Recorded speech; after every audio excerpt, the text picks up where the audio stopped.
anything you work hard at, anything you put a lot of effort into, anything you sweat over to make it happen, the question is, why are you working so hard? The answer is, your programs and your subconscious don't support that.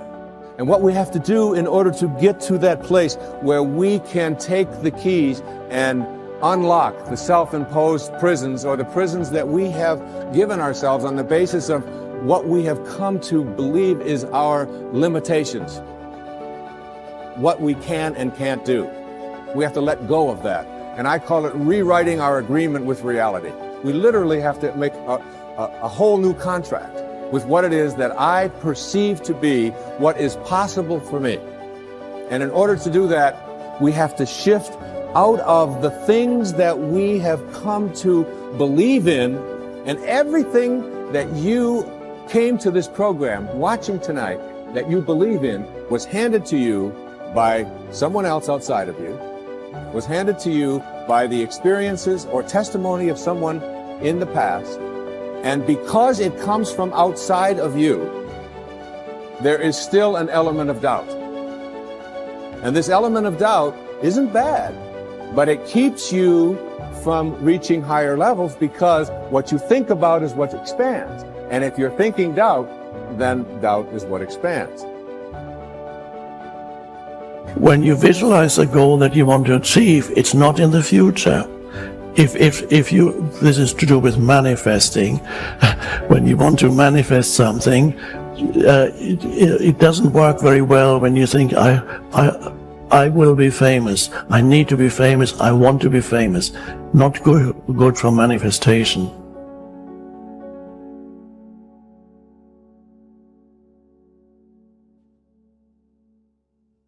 If you want to manifest something, you have to start with the foundation for manifestation is always the present moment. It's not the future. It works very simply. Jesus explained it in one sentence, just one sentence. Whenever you pray for something, believe that you have received it and it will be given to you. But you and I, when we choose to create something new in our lives, when we choose to heal our bodies, when we hold the image in our mind of what it is that we choose to create, the act of holding the image in our minds is the act of us reaching into the potential of this field, of the divine matrix. We're literally reaching in on an energetic level in the presence of all of these possibilities. And we're finding the one that we now have created to focus upon. It's pulsing in place. That is the secret to creating in the divine matrix. That's the secret to reaching in to the potential, grabbing that potential in your life and isolating that potential and making it into something that is real.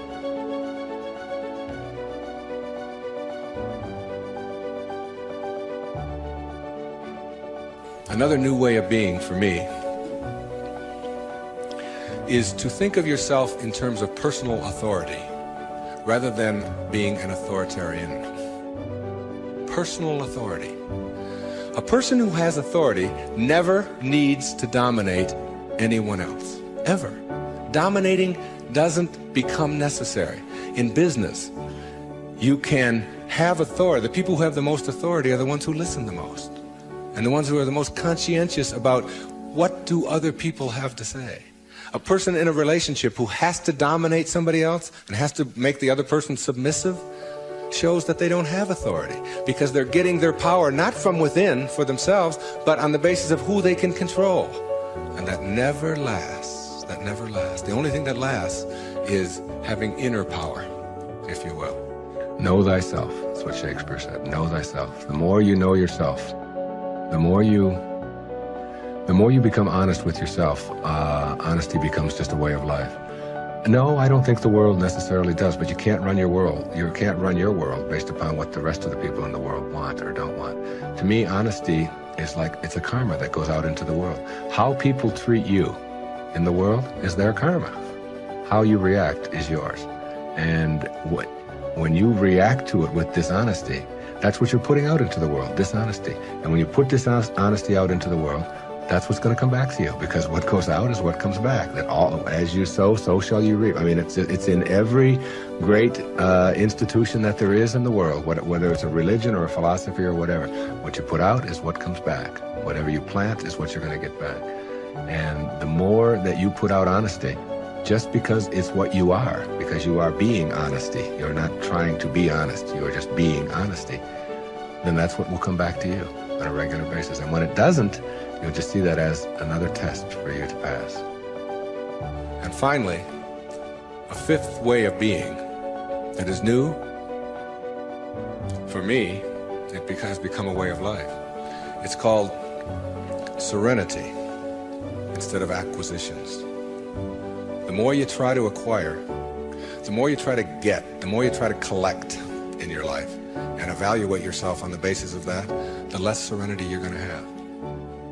More is less. It's almost a secret of the universe. Serenity means inner peace. It means that you can find joy in every moment that you have in your life instead of always looking for it. It means that while you are driving along the countryside, and seeing, instead of saying, I'm on my way to this point, that you can open your eyes and see it with new eyes. See the rolling mountains, see the grass, see the deer, see the sky.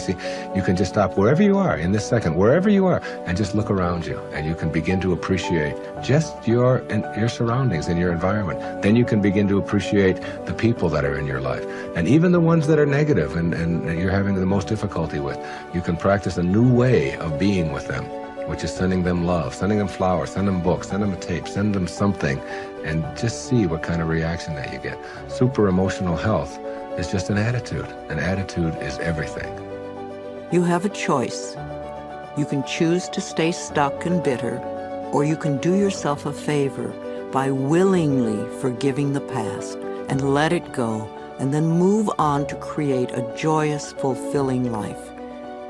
You have the freedom to make your life anything you want it to be, because you have freedom of choice. Let's talk about prosperity or wealth, however you want to look at it. You can never create prosperity by talking or thinking about your lack of money. This is wasted thinking and cannot bring you abundance. Dwelling on lack only creates more lack. Poverty thinking brings more poverty, and gratitude thinking brings abundance. There are a few affirmations and attitudes that are guaranteed to keep prosperity beyond reach. Resenting other people for the amount of money they may have just puts up a wall between you and your own flow. Open your consciousness to new ideas about money, and it will be yours. There is never enough money. Now that is a terrible affirmation to use. Also the one, money goes out faster than it comes in. This is poverty thinking of the worst kind. The universe can only respond to what you believe about yourself and about life. Examine whatever negative thoughts you have about money, and then decide to release them and let them go. They have not served you well in the past and will not serve you well in the future.